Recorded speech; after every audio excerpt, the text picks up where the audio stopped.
Commenting on the plane crash in the skies over Washington, Trump hinted that he had spoken on the phone with Putin, but not about that. He did not specify the topic of the conversation, but it is clear that the conversation was most likely about freezing the war in Ukraine. Putin is not going to back down from his desires. Either Ukraine remains in the orbit of the cave's influence and changes power to some Medvedchuk, or, as Patrushev predicts, it will not exist at all by the end of 2025.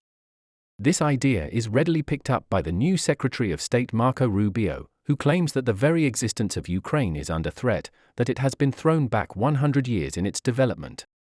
Rubio laments, industry and energy have been destroyed, a huge number of people have left the country and will never return home.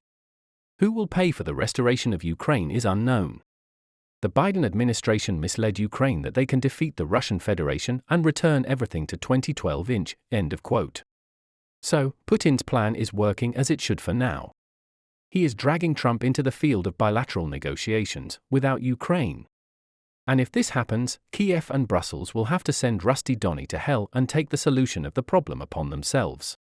Because Europe is their home, not a pompous American, whose rust-proof ties with Moscow comrades still need to be investigated. On the night of January 31st, the Russians attacked Odessa and the Kiev region. The armed forces of Ukraine responded with another drone raid on the aggressor's industrial facilities.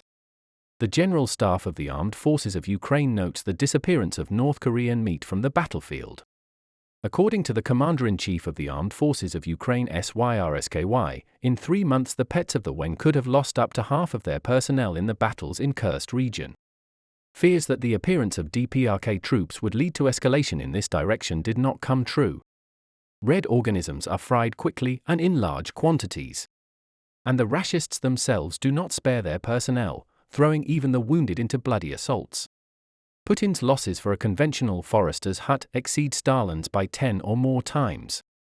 With such indicators, no population will suffice, which is already self-liquidating in the rear. The birth rate in the cave has fallen to a record low of 2,000. That is, even the scum do not want to reproduce in such barrack paradise conditions. But the level of hatred towards the West still remains high. Propaganda has fried them thoroughly. They want to conquer us, take away our resources. Enemies are all around. The rashist cockroaches are crawling to Pokrovsk. They are dying, but crawling. They need to break through the gates to the Dnipropetrovsk region. This event will open a new stage of the war. As the bald maniac declares, slowly. The long game has never let Putin down. After all, it is always possible to go for a new round of repression, blaming anyone for the failures. The same Chubais and the top managers of Rosnano. Arrest, beat out testimony, as Stalin bequeathed. The level of guilty verdicts in the cave reached unprecedented heights, surpassing the times of Stalin's repressions. And someone said that a return to the Bolshevik roots is impossible. Meanwhile, the number of Kremlin sympathizers is growing in Europe. In addition to Hungary's Orban, the nationalist tilt in Slovakia, Austria and Croatia is undermining the political front of support for Ukraine. Zelensky is in a difficult position after Trump's return to the White House. He is already arguing with Denmark and introducing 25% tariffs on Canada and Mexico, winking brutally at the Kremlin, not forgetting to pat the rat on the chubby cheeks. For example, Trump threatened the BRICS countries with 100% duties for refusing to use dollars in foreign trade. But Putin's plan is as reliable as a toilet cistern. Agree with Trump on Ukraine like Minsk or Istanbul, split the European Union, crawl into the European House through the gas pipe and increase his destructive influence through bribery of politicians, blackmail and threats. If necessary, carry out hybrid attacks in the EU countries. The main idea, Ukraine is my prey, give it to me. Such an outcome of the war will strengthen the Bolsheviks on the eastern borders, and will make a continental war inevitable in the next few years. Perhaps even during Trump's term. The resource base of an enslaved Ukraine will make Moscow a supermonster, under which Belarus will automatically cave. And with such a united production and feed base, Putin will be able to dare to go further, to the west. At the very least, to try to cover the countries of Eastern Europe with his toilet dome. After all, we need to somehow restore our influence after the Syrian disgrace.